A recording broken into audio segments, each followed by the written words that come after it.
En las tierras resecas de la Extremadura, donde el sol castiga la tierra y el silencio pesa más que las piedras, hay historias que el viento se niega a olvidar. Relatos de mujeres forjadas en la adversidad, cuyas lágrimas regaron la semilla de un futuro que les había sido arrebatado. Esta es la historia de Elara, una viuda cuyo luto era tan vasto como la dehesa que la rodeaba, y de cómo, en la más profunda desesperación, encontró el eco de un secreto enterrado bajo el polvo de los siglos, un misterio que aguardaba pacientemente en el corazón de la desolación. La noche era una boca de lobo, fría y sin luna, y el viento aullaba entre los riscos como un alma en pena. Elara avanzaba con el pequeño Lázaro dormido en sus brazos, su calor una frágil ancla contra el gélido abrazo del páramo. A su lado, Santiago, de apenas 10 años, caminaba con una rigidez impropia de su edad, intentando proteger a su hermana Inés, que se aferraba a la falda de su madre como si temiera que la oscuridad se la tragase. Elara no sentía el frío en la piel, pues el miedo que atenazaba su corazón era un fuego helado que lo consumía todo, un terror por el futuro incierto de sus hijos. Su destino era una silueta rota contra el cielo estrellado, la antigua ermita de Santa Brígida de las Cumbres. Un lugar del que todos huían, un esqueleto de piedra en la colina más aislada de la comarca, sobre el que pesaban leyendas de almas perdidas y milagros olvidados. Los aldeanos decían que estaba maldita, abandonada por Dios y los hombres. Pero para Elara, la verdadera maldición tenía un nombre: don Ricardo Montenegro, el terrateniente cuya codicia los había expulsado de su hogar, un hombre cuyo poder se medía en hectáreas y en el sufrimiento ajeno que coleccionaba como trofeos. Al empujar el pesado portón de madera, un gemido agónico resonó en el silencio. El interior olía a polvo antiguo, a piedra húmeda y al incienso rancio de plegarias que se habían desvanecido hacía décadas. El aire era tan denso y frío que casi podía masticarse, y el eco de sus pasos asustados parecía despertar a los fantasmas del abandono. A través de los boquetes del techo, la pálida luz de las estrellas dibujaba formas espectrales sobre el suelo de losas rotas y el altar desnudo cubierto por un sudario de telarañas y hojas secas. Aquel santuario en ruinas era un espejo de su propia vida, un reflejo de un pasado lleno de fe y promesas, ahora reducido a escombros y a un silencio abrumador. Mientras acomodaba a sus hijos sobre un lecho improvisado de paja y retazos de su propia manta, Elara luchaba por contener las lágrimas. Sentía el sabor amargo del hambre en su boca y el peso de la injusticia en su alma. Había huido de la tiranía de un hombre poderoso solo para refugiarse en los brazos de la más absoluta desolación, un lugar donde la esperanza parecía haber muerto mucho tiempo atrás. Observó a sus hijos, acurrucados en un intento de darse calor, sus respiraciones pequeñas nubes de vaho en la penumbra. El amor que sentía por ellos era una fuerza física, un dolor agudo y hermoso en su pecho, la única riqueza que le quedaba en un mundo que se lo había arrebatado. Fue ese amor, puro y feroz, el que silenció el pánico que irritaba en su interior. No se permitiría flaquear. Si aquel lugar olvidado era su última oportunidad, se aferraría a sus piedras frías con la fuerza de una leona protegiendo a sus cacharros. Antes de continuar, suscríbete al canal, comparte y dale a me gusta, porque el final de esta historia te va a sorprender. Y cuéntame en los comentarios, ¿tendrías el valor de entrar en un lugar maldito si fuera la única esperanza para tus hijos? Mientras la primera luz del alba tenía de gris las ruinas, Elara se levantó, su cuerpo entumecido por el frío y la vigilia. Sus ojos recorrieron el desolado interior, deteniéndose en el altar de piedra maciza que presidía la nave. No era solo un bloque de granito, había algo en él, una presencia, una quietud antinatural que parecía llamarla. Una extraña intuición, un susurro nacido en lo más profundo de su ser, le dijo que su vida no había sido un final, sino el primer paso hacia un destino que ni siquiera podía empezar a imaginar. Poco sabía ella que el verdadero secreto de aquel lugar no eran los fantasmas que habitaban en las sombras, sino algo mucho más poderoso, algo que cambiaría para siempre el destino de su familia. No siempre fue así. Hubo un tiempo, no tan lejano, en que las ruinas de su vida eran un hogar lleno de luz y risas contenidas. Un tiempo en que el nombre de Mateo, su esposo, no era un eco doloroso en el vacío, sino una presencia cálida y sólida como los olivos que él mismo había plantado. Su pequeña casa de adobe, encalada cada primavera, olía a pan recién hecho, a tierra húmeda después de la lluvia y al jabón de romero con el que Elara lavaba la ropa. La pobreza era una sombra constante en sus vidas, pero el amor era un sol que siempre encontraba la manera de filtrarse por las grietas. Recordaba las manos de Mateo, grandes y callosas por el trabajo en el campo, pero increíblemente tiernas cuando acunaban el rostro de Lázaro o trenzaban el cabello de Inés. Su risa era un estruendo grave y honesto que hacía temblar las vigas del techo y espantaba cualquier atisbo de tristeza. Juntos habían construido un pequeño universo en aquel pedazo de tierra arrendada, un frágil paraíso donde los sueños eran humildes, ver a sus hijos crecer sanos, tener siempre un plato de cocido en la mesa y envejecer juntos bajo el mismo cielo extremeño que los vio nacer. La vida era una danza sencilla al ritmo de las estaciones. La recogida de la aceituna en invierno, con los dedos entumecidos por el frío, pero el corazón caliente por el trabajo compartido. La siembra en primavera, cuando el aire se llenaba del perfume de la flor del almendro y la promesa de una nueva cosecha. Los veranos abrasadores, buscando el frescor del río, donde las risas de Santiago y de Inés se mezclaban con el chapoteo del agua. Eran ricos en lo único que de verdad importaba, dueños de un tesoro intangible que ningún terrateniente podía medir en fanegas. Pero la guerra, esa bestia insaciable, había dejado heridas que no se veían, cicatrices internas que supuraban en silencio. A Mateo se lo llevó una fiebre traicionera, una sombra que se deslizó en su pecho una noche de otoño y que ni los rezos de Elara ni las hierbas de la curandera pudieron ahuyentar. Murió en sus brazos, con la mirada perdida en el techo de su hogar, sus últimas palabras un susurro roto pidiendo perdón por dejarla sola. El silencio que siguió a su último aliento fue el sonido más ensordecedor que Elara había escuchado jamás, el derrumbe de su mundo. El luto fue un manto negro y pesado que lo cubrió todo. La casa, antes llena de vida, se convirtió en una caja de resonancia para el dolor. Cada rincón guardaba un fantasma, cada objeto susurraba el nombre de Mateo. Elara se movía por los días como un autómata, impulsada únicamente por las necesidades de sus hijos. El sabor de la comida se volvió ceniza en su boca, el calor del sol una caricia indiferente sobre su piel helada. El miedo, un animal agazapado en la oscuridad, comenzó a crecer en su interior, alimentándose de su soledad y de la creciente incertidumbre. Aprendió a trabajar la tierra con la fuerza de dos. Sus manos delicadas pronto se llenaron de durezas y grietas. Santiago, con una seriedad que le robaba la infancia, intentaba ocupar el lugar de su padre, manejando herramientas que eran demasiado grandes para él, su pequeño rostro siempre fruncido por la concentración y la preocupación. Inés se aferraba a su madre, sus ojos grandes y asustados, buscando constantemente la confirmación de que, a pesar de todo, seguirían a salvo. Elara luchaba cada día, una batalla silenciosa contra la miseria y la desesperación. Fue entonces cuando apareció don Ricardo Montenegro. No llegó caminando, como un vecino más. Su presencia fue anunciada por el rugido del motor de su hispano Suiza negro, un monstruo de acero y opulencia que parecía profanar la humildad del camino de tierra. El vehículo se detuvo frente a su casa, levantando una nube de polvo que lo cubrió todo, como un presagio de la suciedad que estaba a punto de traer a sus vidas. Don Ricardo descendió con la parsimonia de un rey visitando sus dominios más pobres. Era un hombre corpulento, embutido en un traje de paño caro que olía a tabaco de importación y a naftalina. Sus botas de cuero, pulidas hasta brillar como espejos, pisaron el suelo de su hogar con un desdén evidente. Sus ojos pequeños y astutos recorrieron la humilde estancia, deteniéndose en cada grieta, en cada mueble gastado, con una mueca de desprecio apenas disimulada. No veía un hogar, veía una posesión, una imperfección en el vasto lienzo de sus propiedades que debía ser borrada. Sacó un fajo de papeles del bolsillo interior de su chaqueta, un gesto ensayado que apestaba a intimidación. Habló de una deuda, de un préstamo que Mateo había firmado años atrás, antes de la guerra. Las cifras que salían de su boca eran un veneno, números inflados con intereses usureros que se multiplicaban hasta alcanzar una cantidad astronómica, impagable. Elara, que apenas sabía firmar su propio nombre, miraba aquellos documentos como si fueran un conjuro maléfico, sintiendo el lazo de una trampa invisible cerrándose alrededor de su cuello. «Tu marido era un mal administrador, mujer», dijo con una frialdad cortante, mientras encendía un puro, cuyo humo denso y aromático llenó la habitación, asfixiando el sencillo olor a hogar. «Pero yo soy un hombre de negocios, no de caridad. Esta tierra es mía. La deuda ha vencido».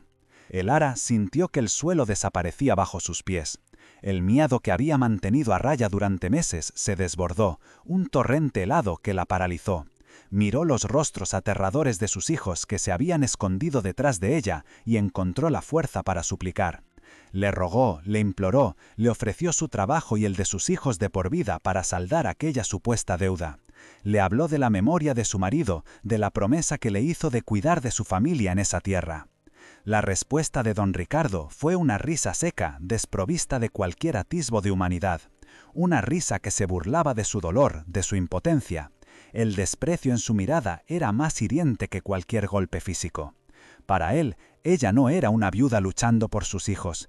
Era un insecto que se interponía en su camino, un estorbo en sus planes de expandir su coto de caza. Su sufrimiento no le provocaba piedad, sino una retorcida satisfacción, el placer del poderoso al aplastar al débil. «Tus lágrimas no pagan deudas», espetó, apagando el puro contra la pared encalada de la casa, dejando una mancha negra y sucia como su propia alma. «Tienes hasta el amanecer para recoger tus cosas y desaparecer. Si cuando vuelvas seguís aquí, te echaré a los perros. Y créeme, mis perros siempre están hambrientos». La humillación fue un hierro candente en su espíritu. Sentirse tan pequeña, tan insignificante, tan despojada de su propia dignidad frente a aquel hombre cuya única virtud era la riqueza heredada. Vio el terror puro en los ojos de Santiago y la confusión llorosa en los de Inés. El pequeño Lázaro, ajeno a todo, comenzó a llorar en sus brazos, sintiendo la angustia que emanaba de su madre. Aquel hombre no solo les estaba robando su casa, les estaba robando su seguridad, su paz, su infancia. Al día siguiente cumplió su amenaza. No vino él, por supuesto. Envió a 2 de sus capataces, hombres de rostro adusto y manos como palas, que ejecutaron la orden con una eficiencia brutal. No les permitieron recoger sus pertenencias con cuidado. Las arrojaron a la calle sin miramientos. El jergón donde dormían, la pequeña mesa de madera que Mateo había construido, los platos de loza, todo se estrelló contra el suelo en un estrépito de miseria y desolación. Un pequeño caballo de madera, el único juguete de Santiago, rodó por el polvo. El capataz, con una crueldad innecesaria, lo pisó con su bota, partiéndolo en 2. Aquel gesto, tan pequeño y tan monstruoso, fue la gota que colmó el vaso de la impotencia de Lara. Un grito ahogado se le escapó de la garganta, una mezcla de rabia y de dolor infinito. Se arrodilló, abrazando a sus hijos con una fuerza desesperada, protegiéndolos del espectáculo de su vida hecha añicos. Los vecinos observaban desde sus puertas, con la cabeza gacha y el corazón encogido. El miedo a don Ricardo era un yugo que todos compartían. Nadie se atrevió a ofrecer ayuda, nadie alzó la voz.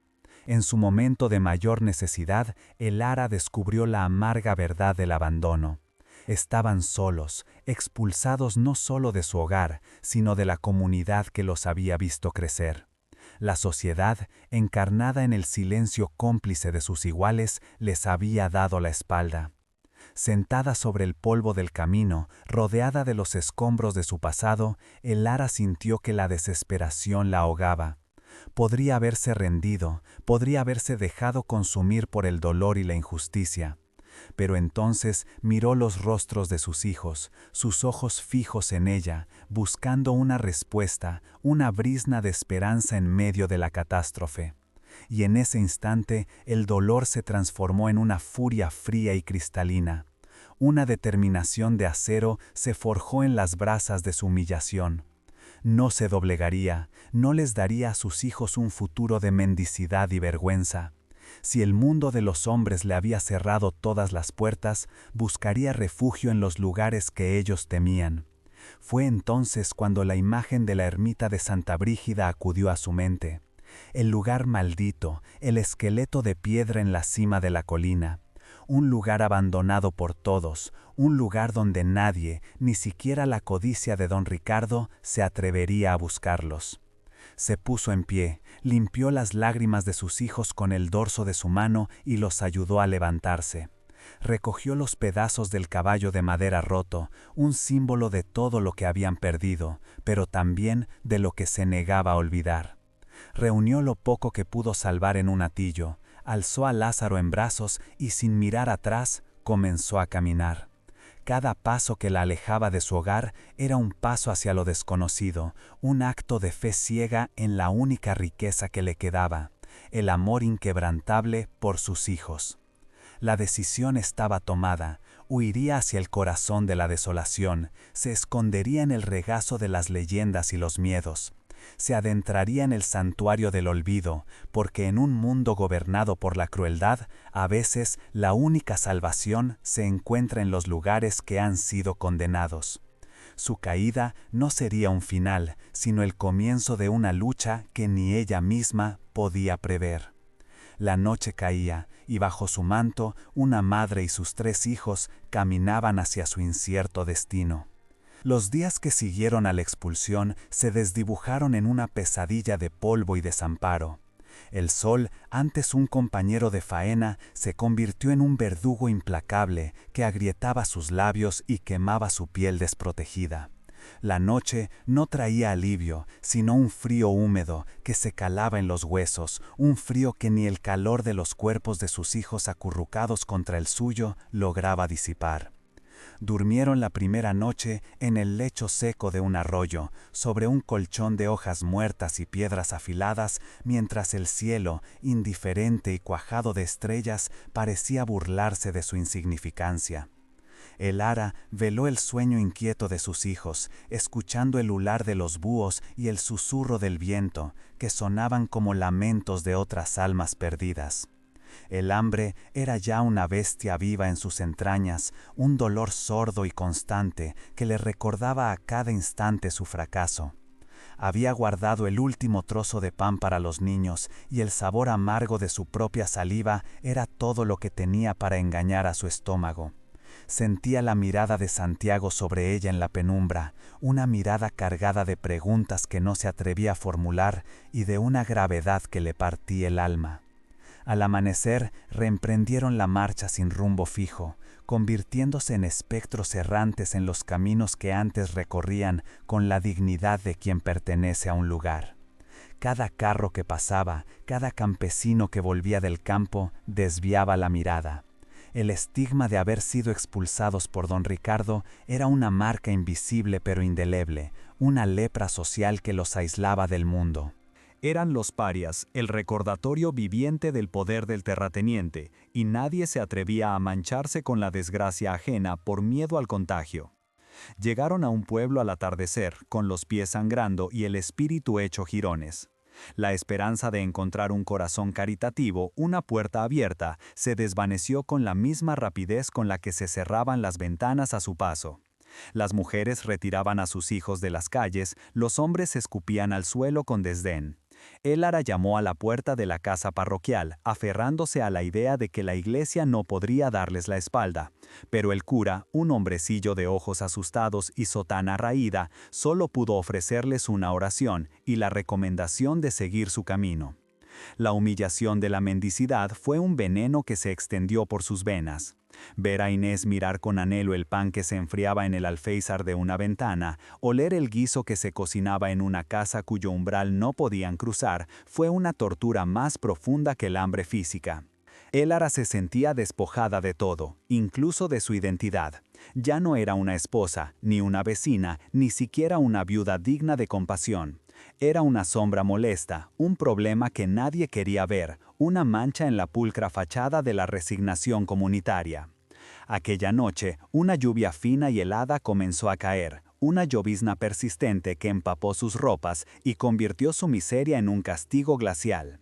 Se refugiaron bajo el precario alero de un mercado cerrado, tiritando en la oscuridad, con el sonido del agua golpeando las tejas como un redoble fúnebre. Lázaro lloraba, un llanto débil y lastimero, que era como un puñal en el corazón de su madre.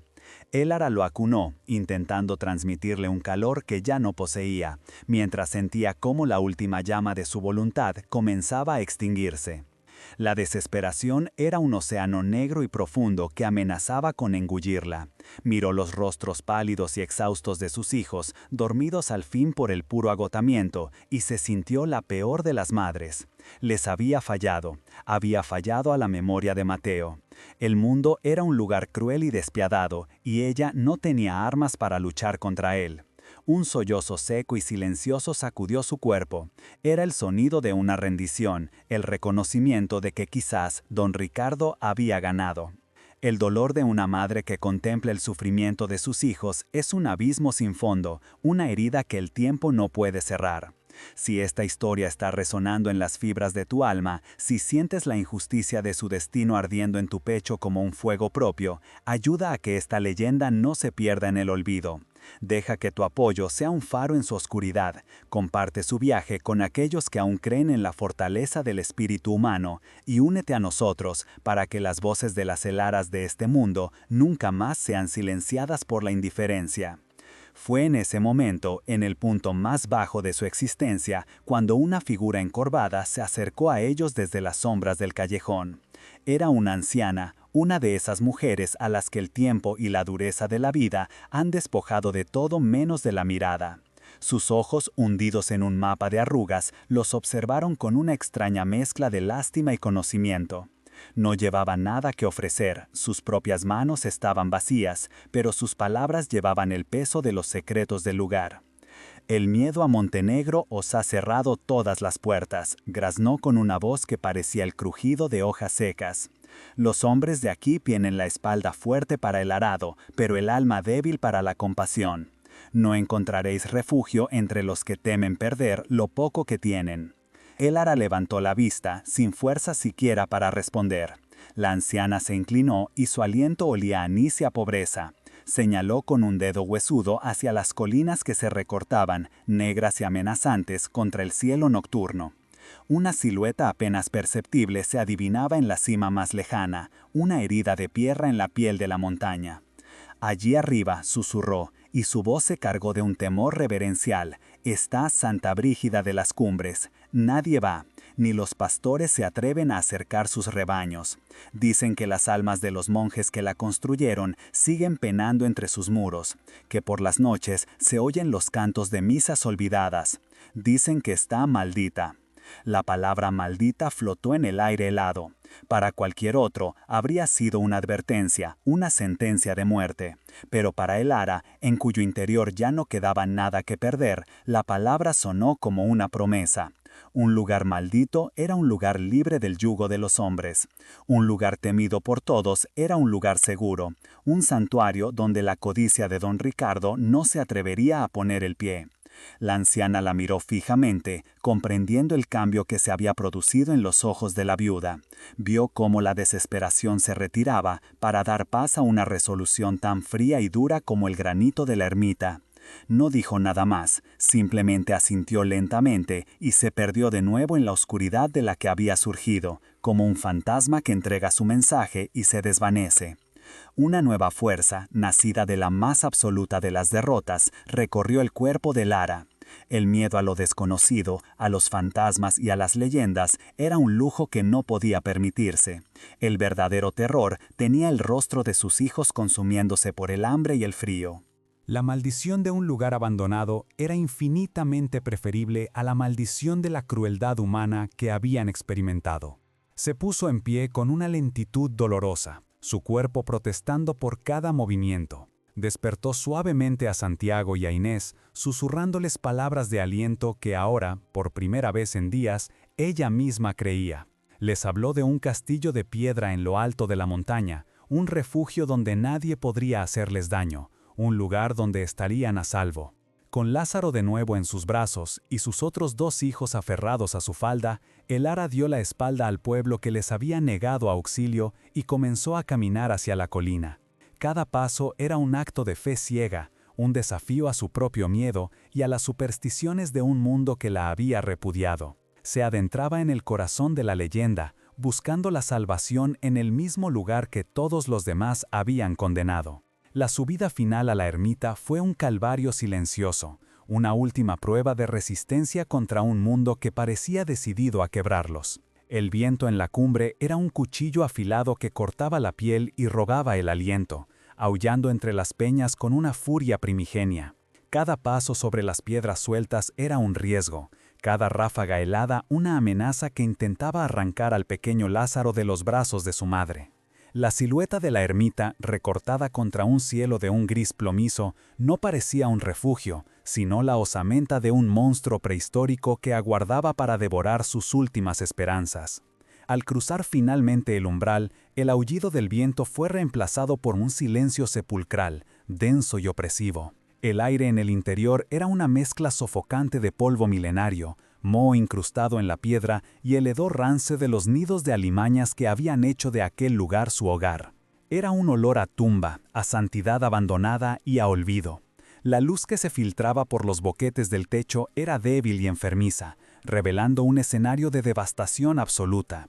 El suelo cubierto por una alfombra de escombros, excrementos y hojas podridas, las paredes desnudas, con los vestigios de frescos devorados por la humedad, y el altar, una mole de granito profanada por el tiempo y la indiferencia.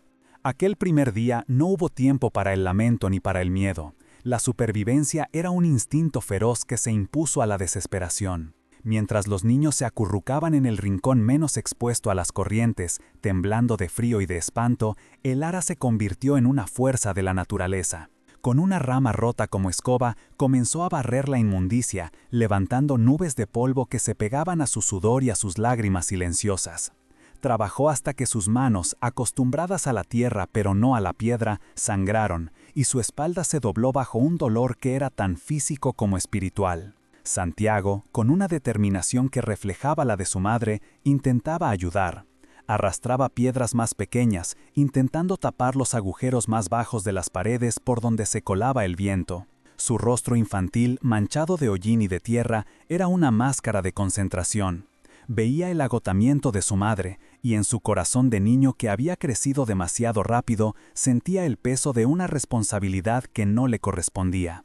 Inés, por su parte, se encargaba de Lázaro, cantándole en susurros viejas nanas que sonaban frágiles y espectrales en la inmensidad de la nave en ruinas. Los primeros días fueron una batalla constante contra los elementos.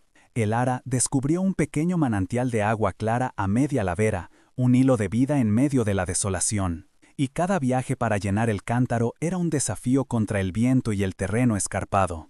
El hambre era un enemigo persistente, un dolor sordo en el vientre que solo podían aplacar con algunas raíces amargas y bayas silvestres que el ara reconocía de su infancia. Por las noches se acurrucaban juntos sobre un lecho de hierba seca, compartiendo el calor de sus cuerpos como si fuera el último tesoro que poseían. Poco a poco, con un esfuerzo sobrehumano, un pequeño rincón de la ermita comenzó a parecerse a un refugio. Habían limpiado el área alrededor del altar, creando un espacio donde podían encender un fuego precario cuyas llamas danzantes eran su único consuelo contra la oscuridad y el frío. El humo escapaba por los agujeros del techo, llevando consigo el olor de su tenaz resistencia. El ara no se permitía pensar en el futuro. Cada amanecer era una victoria, cada noche que sobrevivían un milagro forjado con sus propias manos. Fue durante la limpieza del presbiterio, el espacio sagrado frente al altar, cuando sucedió. Arrodillada sobre el suelo de piedra, fregando las losas con un trapo empapado en agua y arena, notó algo extraño. Una de las baldosas de granito, más grande y oscura que las demás, no encajaba perfectamente. La junta a su alrededor era demasiado ancha, como si el tiempo no la hubiera sellado con la misma firmeza que a sus compañeras. Movida por una curiosidad nacida del agotamiento y la monotonía, la golpeó con el puño. El sonido no fue el golpe sordo y macizo de la piedra sobre la tierra. Fue un eco breve, un retumbar hueco que vibró a través de la palma de su mano y subió por su brazo hasta erizarle el vello de la nuca. El corazón le dio un vuelco, se detuvo, escuchando el silencio, como si temiera que el propio sonido hubiera despertado a los antiguos fantasmas del lugar. Volvió a golpear, de esta vez con más fuerza. El eco fue inconfundible. Debajo de aquella losa había un vacío, una energía nueva, una mezcla de miedo y de una esperanza irracional la invadió. Buscó algo que le sirviera de palanca y encontró una barra de hierro oxidada, probablemente el gozne de la antigua puerta del sagrario. Con un esfuerzo que tensó cada músculo de su cuerpo, introdujo la punta en la grieta y empujó. La piedra, que había descansado en su lecho durante siglos, se resistió con una terquedad monumental. El ara gruñó, el sudor perlando su frente, su aliento formando nubes de vaho en el aire gélido. La losa se movió apenas 1 milímetro, con un chirrido agónico que arañó el silencio. Animada, volvió a intentarlo, poniendo todo su peso, toda su rabia y toda su desesperación en aquel simple acto. La piedra cedió. Lenta, pesadamente, se deslizó sobre la tierra, revelando no un agujero, sino un conjunto de escalones de piedra toscamente tallados que descendían hacia una oscuridad absoluta y palpable. De la abertura ascendió una ráfaga de aire frío y viciado, un aliento que olía a tierra sellada y a tiempo detenido. Santiago e Inés se acercaron, sus ojos abiertos como platos por el asombro y el temor. El ara les indicó que se quedaran atrás, su instinto protector más afilado que nunca. Con una rama encendida del fuego como antorcha improvisada, comenzó a descender con una cautela infinita. Cada escalón parecía llevarla más profundamente a las entrañas de la tierra, lejos del mundo de los vivos.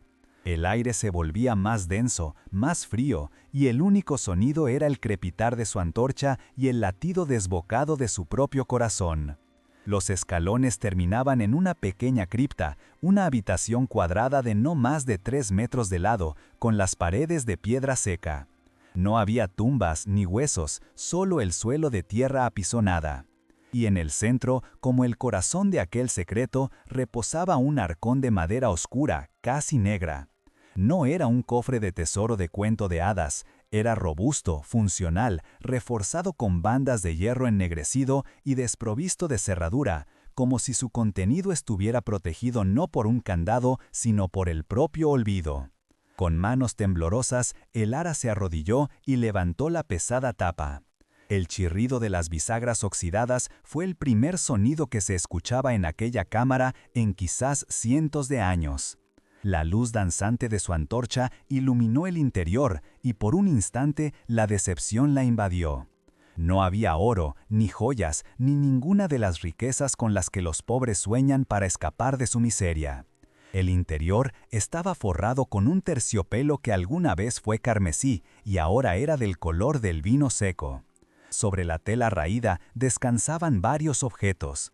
Un fajo de pergaminos enrollados y atados con una cinta de cuero, sellados con un lacre rojo que llevaba grabado un extraño símbolo: la cabeza de un lobo aullando a una luna creciente. Junto a ellos, un pequeño medallón de plata, ennegrecido por el paso de las eras, y una única flor prensada, tan delicada y seca que parecía a punto de convertirse en polvo al menor contacto. No era la opulencia de don Ricardo, no era el brillo de sus joyas, ni el lujo de sus trajes, era algo distinto. El ara cogió uno de los pergaminos. El tacto era frágil, quebradizo, rompió el sello con cuidado y lo desenrolló.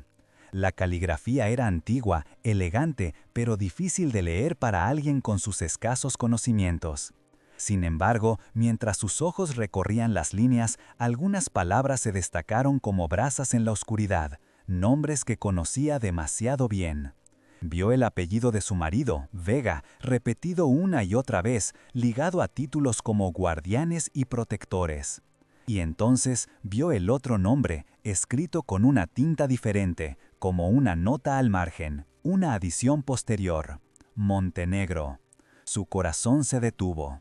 No entendía el significado completo de las frases sobre concesiones reales, traiciones y juramentos de sangre, pero la conexión era innegable, un hilo oscuro que unía su humilde linaje con el de su opresor a través de los siglos.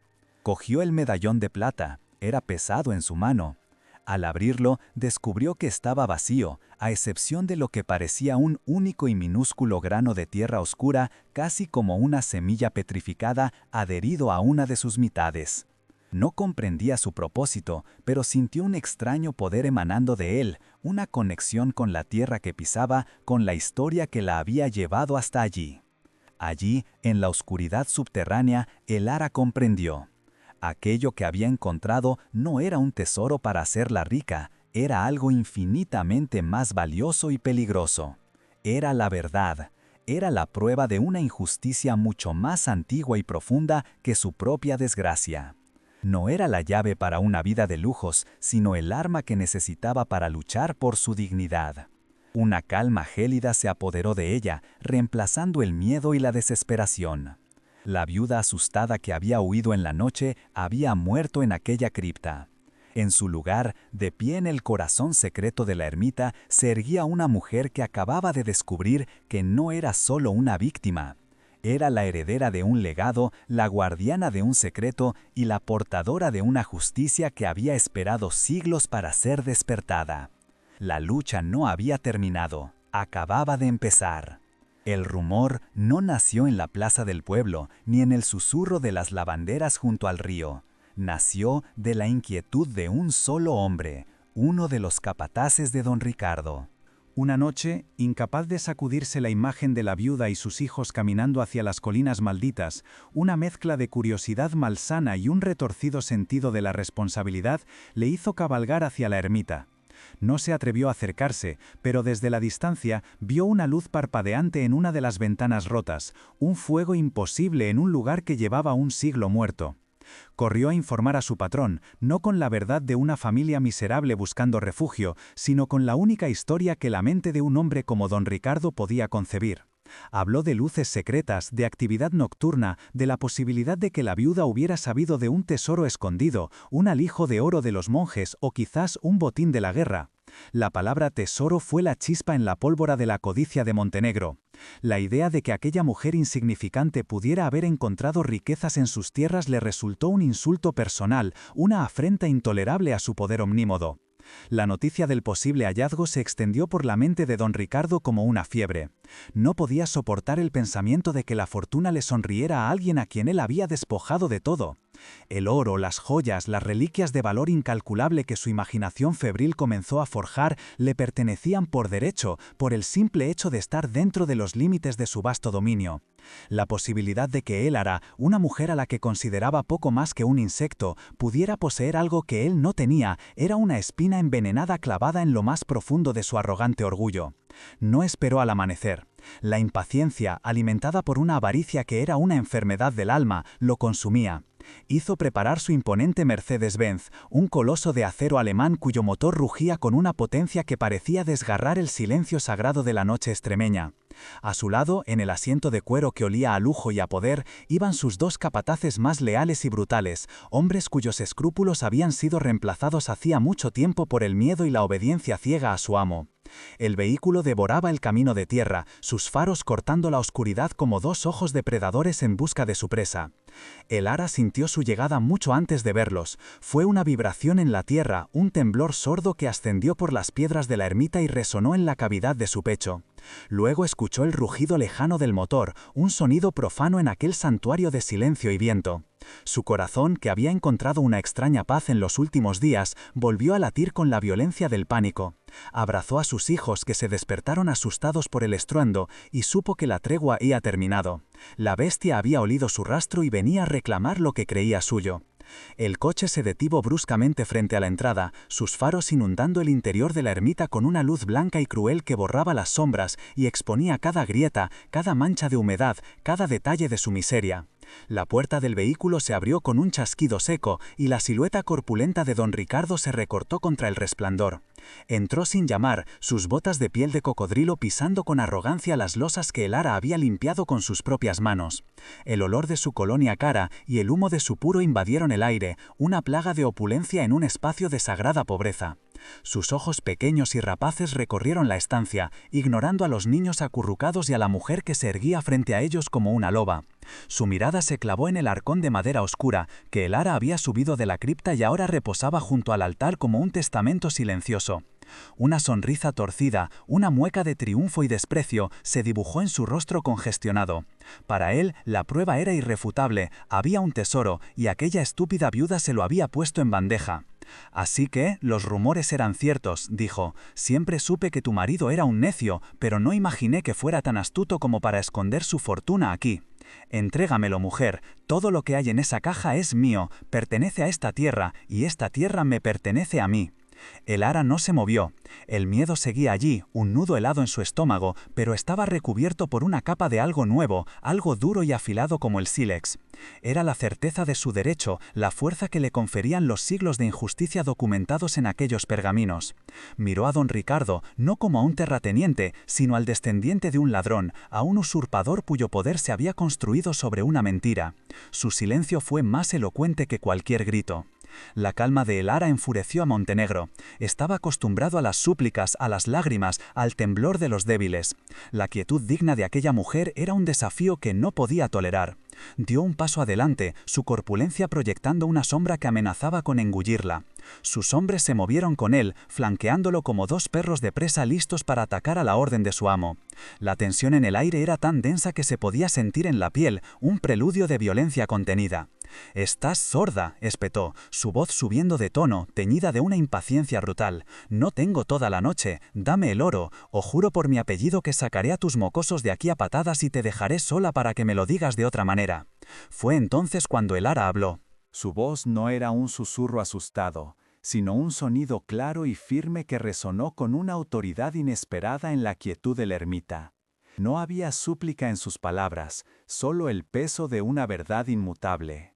«No hay oro en esta caja, don Ricardo», dijo, y cada sílaba era una piedra arrojada contra la armadura de su arrogancia. «Hay algo mucho más valioso. Hay un tesoro que su familia ha temido durante generaciones. Hay la verdad». Con un movimiento lento y deliberado, se arrodilló junto al arcón. No lo abrió con la prisa de quien revela una maravilla, sino con la solemnidad de quien oficia un rito sagrado.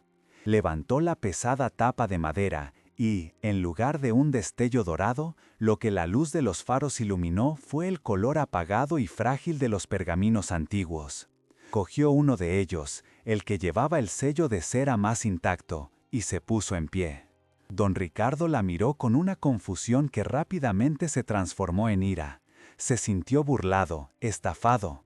Su mente, incapaz de procesar un concepto de valor que no fuera material, vio aquellos papeles viejos como un insulto, una treta de campesina para engañarle. Se abalanzó hacia el arcón, apartándola con un empujón brutal que la hizo trastabillar. Metió sus manos codiciosas dentro, revolviendo los documentos con una furia ciega, buscando el doble fondo, la bolsa de monedas, cualquier cosa que brillara. «¿Dónde está?», rugió, su rostro enrojecido por la rabia, arrojando los pergaminos al suelo con desprecio. «No juegues conmigo, miserable, sé que hay algo más». Pero no había nada más, solo los frágiles testimonios de su propia infamia. El ara, recuperando el equilibrio, se mantuvo firme. El empujón, en lugar de intimidarla, había avivado la llama de su resolución. Señaló los papeles esparcidos por el suelo de piedra, a los pies del hombre que los había profanado. «Ese es el tesoro, don Ricardo, la prueba de que su apellido se construyó sobre el robo y la traición, la prueba de que mi familia, los Vega, son los verdaderos guardianes de esta tierra, por concesión real. La deuda que usted me exige es una farsa, todo su poder es una farsa». El nombre Vega y las palabras concesión real golpearon a Montenegro con la fuerza de un fantasma invocado. Recordó las historias susurradas por su abuelo en noches de tormenta, leyendas sobre un juramento roto y una maldición familiar, cuentos que él siempre había descartado como delirios de un viejo. Pero al ver el sello del lobo y la luna en el lacre rojo, un escalofrío helado recorrió su espalda. Reconoció el símbolo. La leyenda era real. El pánico se apoderó de él, un terror atávico que eclipsó momentáneamente su codicia. Aquellos papeles no eran simples documentos, eran un arma, una amenaza existencial para todo lo que era, para el imperio que había heredado. La única solución era destruirlos, borrar la prueba, enterrar la verdad de nuevo bajo una capa de violencia y olvido. Su rostro se contrajo en una máscara de odio puro.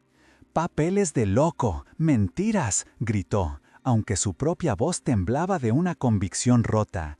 «¡Quemadlos! ¡Quemadlo todo!». Los dos capataces dudaron por primera vez. Habían seguido órdenes crueles antes, habían desahuciado familias y apaleado deudores. Pero había algo en la atmósfera de aquella ermita, en la dignidad inquebrantable de la viuda y en el pánico desquiciado de su patrón que les hizo vacilar. La orden de quemar documentos antiguos en un lugar sagrado tenía el sabor del sacrilegio, de cruzar una línea de la que no se podía volver. La vacilación de sus hombres llevó a don Ricardo al borde de la locura. Si su autoridad se desmoronaba, lo perdería todo. Se agachó él mismo, recogiendo un puño de pergaminos con la intención de arrojarlos al pequeño fuego que ardía en el centro de la nave. En ese preciso instante, Santiago, que había permanecido en silencio, paralizado por el terror, se lanzó hacia adelante. Con la fuerza desesperada de un cachorro defendiendo a su madre, se interpuso entre Montenegro y las llamas. «¡No los toque!», gritó el niño, su voz aguda y temblorosa, pero llena de una valentía que no le correspondía a su edad. El gesto del niño fue tan inesperado, tan puro, que todos se quedaron inmóviles por un segundo. Don Ricardo, sorprendido, levantó la mano para apartar al muchacho con un golpe. Pero antes de que pudiera hacerlo, el ara se movió con la velocidad de un rayo. No atacó, simplemente se colocó delante de su hijo, protegiéndolo con su cuerpo, y cogió el pequeño medallón de plata que llevaba oculto en el bolsillo de su adelanto. Lo abrió y se lo mostró a don Ricardo, su mirada fija en la suya, ardiente y acusadora. No dijo nada, solo le mostró el interior del medallón, con aquel único y diminuto grano de tierra oscura, aquella semilla petrificada que representaba el corazón mismo de su herencia, el vínculo inquebrantable entre su sangre y aquel valle. No hubo magia ni un destello de luz, pero para don Ricardo, mirar aquel objeto fue como asomarse a un abismo. Vio en él el rostro de todos los ancestros de El Ara, la larga fila de guardianes a los que su propia estirpe había traicionado. Sintió el peso de siglos de culpa, una carga invisible que de repente se hizo insoportable. Aquel no era un lugar de oro, era un lugar de juicio. Soltó los pergaminos como si le quemaran las manos, retrocedió tropezando, sus ojos desorbitados fijos en el medallón. El poder que emanaba de aquella mujer no era físico, era ancestral, una fuerza moral contra la que su riqueza y su brutalidad no tenían defensa. Por primera vez en su vida, don Ricardo Montenegro sintió miedo. Un miedo puro, existencial, el miedo del tirano que ve su trono de mentiras desmoronarse. Se dio la vuelta, balbuceando órdenes incoherentes a sus hombres, que lo miraban ahora con una mezcla de lástima y desprecio. Salió de la ermita a trompicones, casi corriendo, huyendo no de la viuda, sino de los fantasmas que ella había despertado. El rugido del motor de su Mercedes al arrancar fue el sonido de una retirada humillante, el chillido de una bestia herida en su orgullo. El ara permaneció de pie, escuchando cómo el sonido del coche se desvanecía en la distancia, hasta que solo quedó el susurro del viento y el crepitar del fuego. Abrazó a Santiago con una fuerza que contenía todo el amor y el orgullo que una madre puede sentir. Miró a su alrededor, a las ruinas que se habían convertido en su fortaleza, a los pergaminos esparcidos por el suelo, que eran su única y verdadera herencia. La batalla no había terminado, lo sabía. Un hombre como don Ricardo no se rendía, solo se reagrupaba. La violencia volvería, quizás de una forma más sutil y mortífera. Pero algo fundamental había cambiado aquella noche. El ara había enfrentado a su monstruo y no se había roto. Había descubierto que la verdadera riqueza no se mide en monedas de oro, sino en la fuerza de la verdad y en el coraje para defenderla. Mientras recogía con cuidado cada uno de los pergaminos, su tesoro de papel y tinta, supo que ya no estaba sola. Con ella estaban las voces de sus antepasados, la fuerza de la tierra bajo sus pies y el amor incondicional de sus hijos. En el corazón de un lugar maldito había encontrado no solo la llave de su pasado, sino también la forja de su futuro. La lucha por la justicia apenas acababa de comenzar. La huida de don Ricardo no trajo el estruendo de una victoria, sino la quietud profunda y vibrante que precede a un cambio de estación. En el interior de la ermita, el aire ya no olía solo a polvo y abandono, sino a una posibilidad incierta y peligrosa. El ara abrazó a sus hijos con una fuerza que buscaba anclarlos a la realidad, sintiendo sus pequeños cuerpos temblar, no ya de frío, sino de la réplica sísmica del enfrentamiento. El miedo no se había ido, pero ahora compartía espacio con una resolución de acero, forjada en el fuego de aquella noche. Sabía que la bestia herida en su orgullo era infinitamente más peligrosa que la bestia satisfecha en su codicia. Los días siguientes se convirtieron en un cónclave silencioso entre una madre y sus hijos alrededor de los pergaminos. A la luz temblorosa de una lámpara de aceite improvisada, el ara, con la ayuda de Santiago, que deletreaba las palabras más complejas con una seriedad de anciano, comenzó a desentrañar la totalidad del relato. Comprendió que la fuerza bruta sería inútil. El poder de Montenegro no residía en sus capataces, sino en la red de miedo y favores que había tejido sobre la comarca. Su única arma, su única posibilidad, no era un grito de guerra, sino el susurro inmutable de la verdad escrita en aquella piel de animal.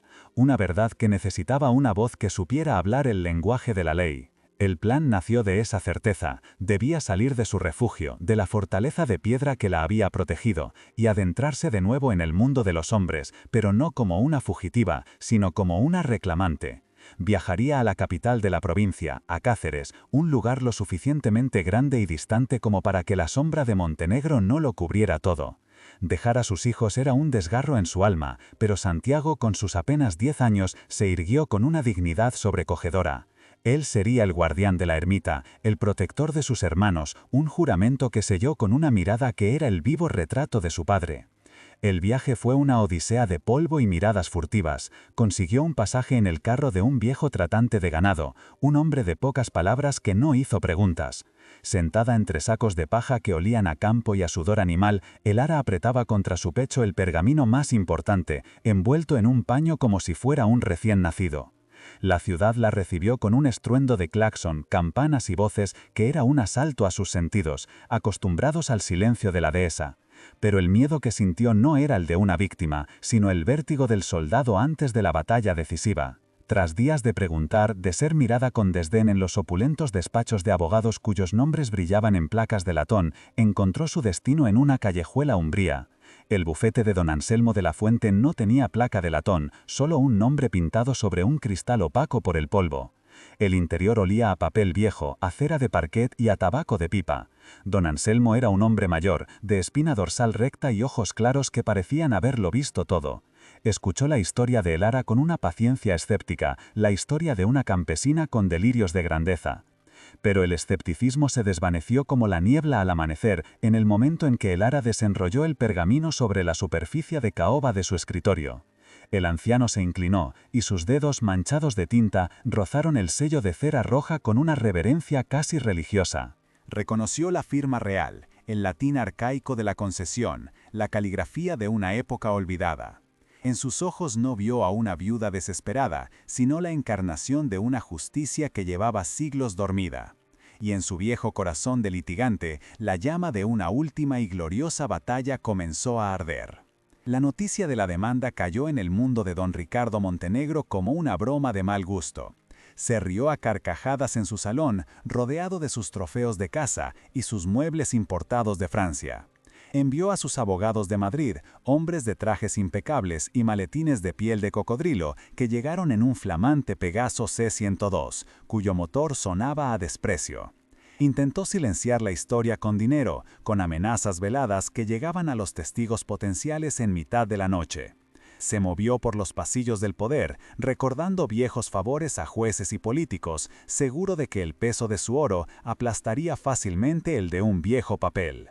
Pero el pergamino era una roca contra las olas de su poder se rompían inútilmente. Don Anselmo, con una astucia forjada en 50 años de pleitos, no se enfrentó a él en el terreno de la influencia, sino en el de la verdad irrefutable.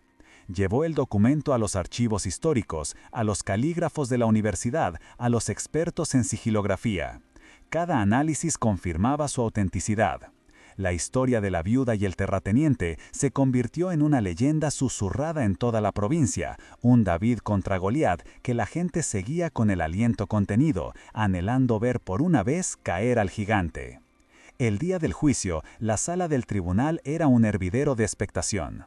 Don Ricardo entró como un pavo real, con su traje de paño inglés y una flor en el ojal, saludando con condescendencia, convencido de que aquello era un mero trámite.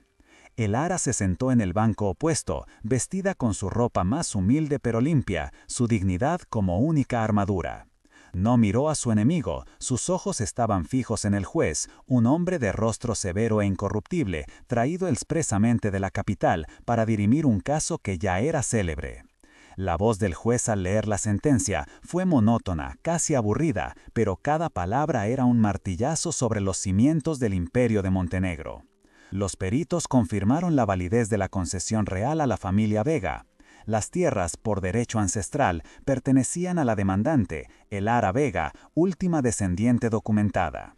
El silencio en la sala era tan absoluto que se podía oír el zumbido de una mosca. La fortuna de don Ricardo, su poder, su nombre, se desvanecían con la lectura de un folio. Pero la humillación no terminó ahí. El juez, a instancias de don Anselmo, leyó en voz alta los pasajes del pergamino que describían la traición original.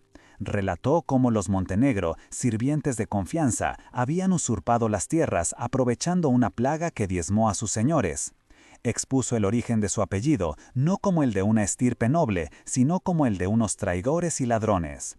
El murmullo que recorrió la sala fue como el sonido de una estatua de mármol al resquebrajarse. Don Ricardo Montenegro no salió del juzgado, se descompuso en él. El color huyó de su rostro, su cuerpo corpulento pareció encogerse dentro de su traje caro. La gente ya no lo miraba con miedo, ni siquiera con odio, sino con un desprecio helado, el desprecio que se reserva para los impostores.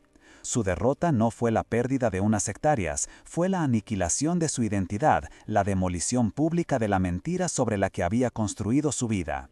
Salió por una puerta lateral, un hombre roto huyendo de los fantasmas de su propia historia. 10 años después, el sol del atardecer doraba un paisaje transformado. El viento que soplaba desde las cumbres ya no llevaba lamentos, sino el aroma de la tierra labrada y el sonido de las risas de los niños. La ermita de Santa Brígida, restaurada con un respeto reverencial, ya no era un esqueleto de piedra, sino el corazón espiritual de un valle que había vuelto a florecer. Sus muros de granito, limpios de la pátina del abandono, eran un faro de resiliencia visible desde todos los rincones de la comarca. Elara observaba la escena desde el porche de una casa de labranza sólida y hermosa, construida no con la arrogancia del lujo, sino con la honestidad de la piedra y la madera de sus propias tierras. Ya no era la viuda acosada, sino doña Elara, la guardiana del valle. Su rostro, surcado por las arrugas de la vida, poseía una serenidad que infundía calma. Su palabra era ley, no por imposición, sino porque estaba cimentada en la justicia y la sabiduría de quien ha mirado al abismo y ha regresado. A su lado, Santiago, convertido en un hombre de espaldas anchas y mirada clara, le hablaba de la calidad de la última cosecha de aceite. Su conexión con la tierra era profunda, un diálogo ininterrumpido con las generaciones de Vegas que le precedieron. Inés, que había vuelto de la universidad con el título de maestra, había fundado una pequeña escuela en el pueblo, asegurándose de que ningún niño volviera a ser vulnerable por culpa de la ignorancia, enseñándoles a leer el mundo además de los libros. Y Lázaro, el bebé que llegó a la ermita envuelto en una manta raída, corría por el olivar, un joven lleno de vida cuya risa era la melodía más dulce del valle. La riqueza de la familia no se medía en las joyas que no poseían, ni en los coches de lujo que no necesitaban. Su opulencia residía en la despensa siempre llena, en los libros apilados junto a la chimenea, en la seguridad de saber que el futuro de sus hijos estaba sembrado en tierra fértil y regado con dignidad. En la palma de su mano, Elara hacía girar el pequeño medallón de plata, ahora pulido y brillante. Ya no era un enigma, sino un recordatorio constante. Un testamento de que la verdadera herencia no es la que se guarda bajo llave, sino la que se lleva en la sangre. Comprendió que el tesoro que había encontrado bajo el altar no era solo la verdad de su pasado, sino la fuerza para construir un futuro en el que la justicia no fuera un milagro, sino el pan de cada día. El sol se ocultó tras las montañas, tiñendo el cielo de colores violáceos y anaranjados. Un profundo sentimiento de paz, sólido y duradero como las raíces de los olivos centenarios, se instaló en el corazón de Elara. La batalla había terminado. La deuda de sangre había sido saldada. En el silencio del crepúsculo, el eco de una antigua promesa se había cumplido, y el alma del valle, por fin, descansaba. La historia de Elara no concluye con el golpe de un mazo en un tribunal ni con la firma en un documento legal. Su verdadera victoria se escribe cada día en el lenguaje silencioso de la paz recuperada. Se oyen la risa de sus hijos corriendo por los olivares que les pertenecen por derecho de sangre. Se huelen el pan recién horneado en una cocina que ya nadie puede arrebatarles. Y se ve en el brillo sereno de la ermita restaurada, que ya no es un refugio de desesperados, sino un faro de esperanza para todo el valle. El viaje de esta madre nos enseña una lección tan antigua como las piedras de aquella ermita. La verdadera riqueza no reside en la ostentación que se exhibe, ni en el poder que se impone. El mundo de don Ricardo Montenegro se medía en el rugido del motor de sus coches de lujo, en el peso de sus joyas y en la extensión de las tierras robadas. Pero toda esa opulencia no era más que un castillo de naipes construido sobre el fango de una mentira, y bastó el soplo de la verdad para derrumbarlo por completo. El tesoro que Elara encontró bajo el altar no era de oro ni de gemas preciosas, era algo infinitamente más valioso. Era el conocimiento, la prueba de su herencia, la crónica de su linaje y la verdad de su derecho. Descubrió que el poder más grande no es el que se compra con dinero o se impone con violencia, sino el que emana de la certeza de quién eres y del lugar que te corresponde en el mundo. Ese es un tesoro que nadie puede robar, una fortuna que solo crece cuando se comparte. Su historia es un testamento a la resiliencia del espíritu humano, a la fuerza indomable de una madre que lucha no por sí misma, sino por el futuro de sus hijos. Cada lágrima que derramó en la soledad de la ermita regó la semilla de una justicia que parecía imposible. Cada callo en sus manos, al limpiar aquellas ruinas, fue la firma de un nuevo contrato con el destino. Uno escrito no con la tinta de la usura, sino con la sangre de la perseverancia y el amor incondicional. Aquel lugar que la sociedad había etiquetado como maldito se convirtió en la cuna de su salvación. Esto nos recuerda que a veces la esperanza no se encuentra en los palacios iluminados de los poderosos, sino en los rincones oscuros y olvidados que el mundo desprecia. A veces es necesario adentrarnos en el corazón de nuestros propios miedos, en las ruinas de nuestra propia vida, para encontrar los cimientos sobre los que construir un futuro más fuerte y más auténtico. La caída de don Ricardo no fue un acto de venganza, sino la consecuencia natural de la justicia. Su derrota fue la prueba de que un imperio construido sobre la humillación del prójimo está condenado a convertirse en polvo. Elara no necesitó levantar la espada, su dignidad fue su escudo y la verdad fue su arma más afilada. Recuperó sus tierras, sí, pero lo más importante es que recuperó el nombre de su familia y la paz para las generaciones venideras. La leyenda de Elara Vega es un eco que resuena a través del tiempo, un recordatorio de que incluso en la más profunda oscuridad, una sola vela de coraje puede iluminar el camino. Es la historia de cómo la fe de una mujer en sí misma y en su legado pudo mover montañas de injusticia y devolverle el alma a un valle entero. Su herencia no está solo en los pergaminos, sino en el ejemplo que dejó para todos nosotros. Si esta historia ha tocado tu corazón y ha encendido una chispa de esperanza en tu interior, te invito a suscribirte a nuestro canal, a darle a me gusta y a compartir esta leyenda para que la voz de los justos nunca se apague. Y lo más importante, cuéntanos en los comentarios qué lección te llevas de este viaje.